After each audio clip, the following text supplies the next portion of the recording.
और बच्चे भी, हमारे घर के बच्चे भी बहुत ही आसानी से बारिश घर में होती देखेंगे, भगोने में होती देखेंगे।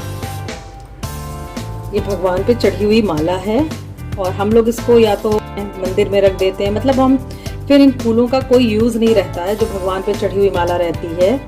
लेकिन आज मैं इसका ऐसा यूज बताऊंगी कि आप देख के दंग रह जाएंगे। आज हम अध्यात्म को साइंस से, विज्ञान से जोड़ेंगे। विज्ञान के एक फिनोमेना को, एक घटना को लेके मैं इसका यूज करूंगी और जो इससे प्रोडक्ट बनेगा वो इतना प्योर होगा कि उसमें प्योरिटी साइंस के फिनोमेना की तो रहेगी ही रहेगी, साथ में अध्यात्म की भी बात जो होती है वो आएगी। दोस्तों, मैं निधि आपका स्वागत करती हूँ अपने channel be productive with me में। तो चलिए स्टार्ट करते हैं अपना वीडियो। और आज से आप ये वीडियो देख के कभी भी भगवान पे चढ़ी गुलाब की माला को डिस्कार्ड नहीं करेंगे, फेंकेंगे नहीं।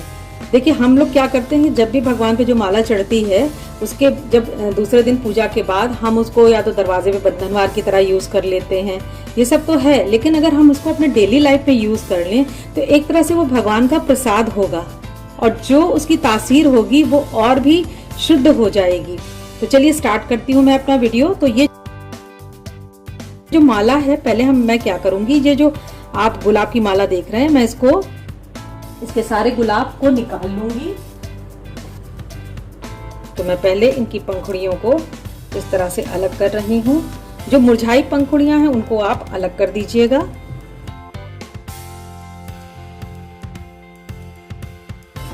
जो इसके ये स्टेमेंस हैं इनको नहीं लेना है, इनको नहीं लेना है, सिर्फ इसकी पंखुड़ियों को लेना है। और अगर इसमें कुछ गंदगी है, कीड़े वगैरह आपको दिख रहे हैं तो उनको भी आप हटाते चलिएगा। और ये जो गुलाब है ये देसी गुलाब है जिसमें खुशबू हुआ करती है। आपको वो गुलाब नहीं लेने हैं जो हाइब्रिड हैं या विदेशी हैं जिनमें खुशबू नहीं होती। आपको देसी गुलाब लेना है और ताजा लेना है। देखिए कितना अच्छा है। ये मुझे थोड़ा सा मुरझाया हुआ सा लग रहा है तो मैं इसको हटा देती हूँ, इसको मैं नहीं लूंगी। जो फ्रेश पंखुड़ियां हैं मैं उनको ले रही हूँ। 15 से 20 गुलाब की पंखुड़ियां हमारे पास आ गई हैं।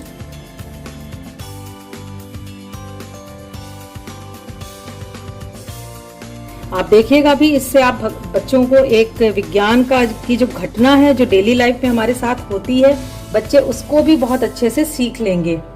तो देखिए इसमें से जो मुरझाई सी पंखुड़ियां हैं मैं उनको हटा दे रही हूँ। तो एक पंथ दो काज रहेगा। एक तो भगवान के चढ़ाए जो फूल हैं उनका अनादर नहीं होगा।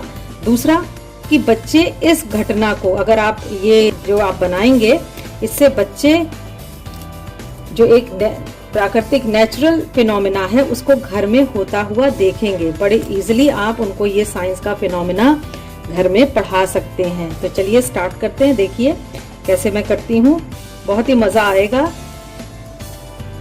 ये देखिए, ये मैंने सारी गुलाब की पंखुड़ियों को अलग कर लिया है और इसमें से जो मुरझाई पत्तियां हैं उनको भी अलग कर दिया है। और ये देखिए इतने डंठल भी अलग हो गए हैं। ये डंठल और ये सारा हट गया है और ये पंखुड़ियां आ गई हैं। अब मैं इसका जो करने जा रही हूँ मैं आपको दिखाती हूँ। अब देखिए दोस्तों, मैंने इसको धो लिया पंखुड़ियों को, जिससे कि इसमें अगर कोई धूल थी, गंदगी थी या अगर कोई पेस्टिसाइड यूज हुआ था तो वो सब इससे निकल जाए। तो चलिए अब हम आगे का प्रोसेस करते हैं स्टार्ट। तो उसके लिए हमें करना क्या था, पतीला लिया मैंने भारी तली का और उसमें मैंने इस तरह का एक रख दिया। अगर नहीं है तो आप इसके लिए ये पत्थर भी रख सकते हैं और मेरे ख्याल से ये बेटर यूज होगा। मतलब वो जो भी चीज़ आप रख रहे हैं वो हिलनी नहीं चाहिए।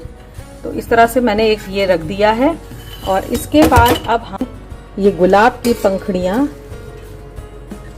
डाल देंगे। देखिए मैं दिखाती हूँ आपको, ये इस तरह से सब तरफ गुलाब की पंखुड़ियाँ डाल दी हैं। अब इसमें आपको 2 कप के लगभग ये पानी डाल देना है।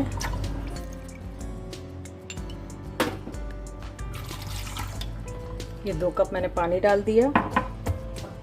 मैं इसमें जगह बना के ये ऐसे कटोरा रख दूंगी। देख रहे हैं आप,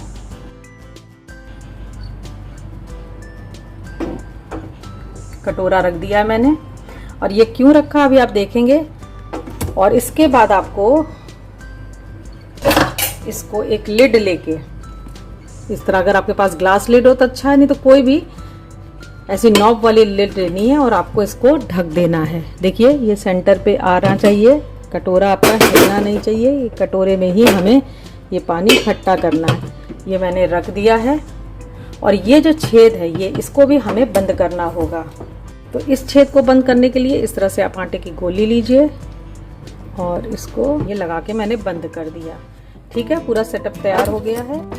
मैं गैस को ऑन करूंगी और पहले आप थोड़ा सा तेज रखिए गैस को,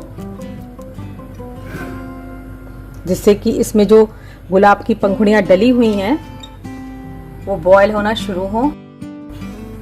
ये देखिए ड्रॉपलेट्स बनना शुरू हो गई हैं, ये देख रहे हैं आप, ये ड्रॉपलेट्स बनना शुरू हो गई हैं, स्टार्ट हो गई हैं ड्रॉपलेट्स बनना। अब हमें क्या करना है, जब ये ड्रॉपलेट्स बनना शुरू हो जाए तो आपको फ्लेम को स्लो कर देना है। तो फ्लेम को मैंने स्लो कर दिया है। इस पे हमें ये सेंटर में आइस क्यूब डालना है। तो आपको कुछ याद आया कि ये हम लोगों ने कब पढ़ा था? छोटे क्लासेस में हम लोगों ने वाटर साइकिल पढ़ी है ना, कि किस तरह से नदियों का और समुद्र का पानी गर्म होकर ऊपर उठता है। हल्की होती हवा, जब गर्म होती हवा हल्की होकर ऊपर उठती है और ऊपर जब पहुंचती है तो वो ठंडी होके बारिश के फॉर्म में नीचे आती है और बारिश का पानी प्योरेस्ट वाटर कहलाता है। हमें वही घटना, वही साइंस की जो नेचुरल घटना है उसको यहाँ पे हम लोगों ने तैयार किया है। क्या हुआ, गुलाब की पंखुड़ियाँ पानी में डाली और उसको बॉईल किया, उसके वेपर भाप बनके वो उठे ऊपर हल्के होके, इस लिड से टकराए और लिड पे जब हम लोगों ने इस तरह से आइस डाली तो वो भाप ठंडी होके नीचे गिरेगी और क्योंकि नॉब वाला ये लिड है तो नॉब के सहारे सारी जो भाप इधर उधर की है सब कहाँ आएगी, इस कटोरे में इकट्ठी हो जाएगी।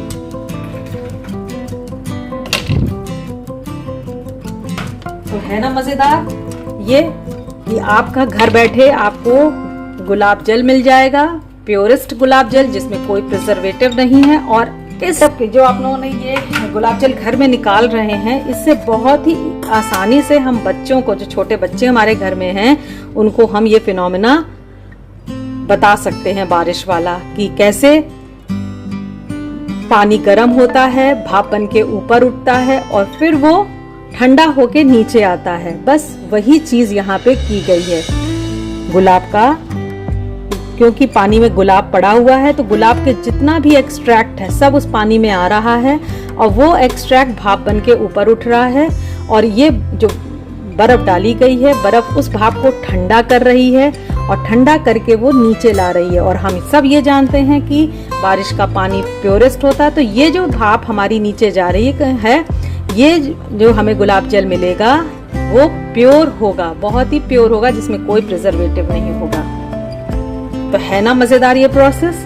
तो यहाँ पे आप देखिए साइंस का जो फिनोमेना था उसको लेके हमने गुलाब की माला जो भगवान के चरणों में चढ़ी थी, उनका प्रसाद थी, उसको हमने गुलाब जल के रूप में अपने डेली लाइफ में यूज कर लिया। जो गुलाब हमारा वेस्ट होने जा रहा था हमने उसको रीयूज कर लिया।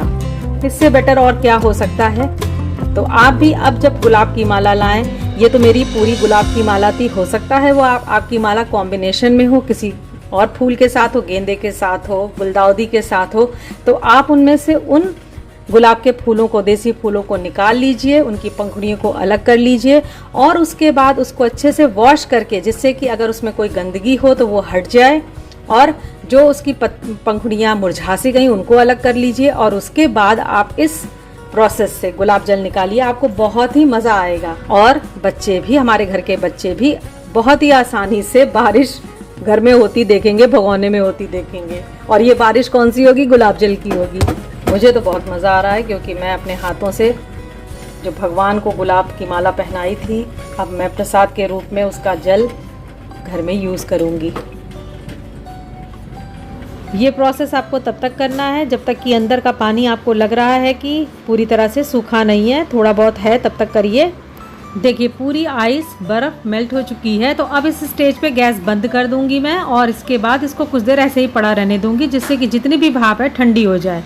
और अब संभाल के ये गुलाब जल मैं निकाल ले रही हूँ और इसको फिर एक कंटेनर में, एयर टाइट कंटेनर में भर के फ्रिज में मैं रख लूँगी।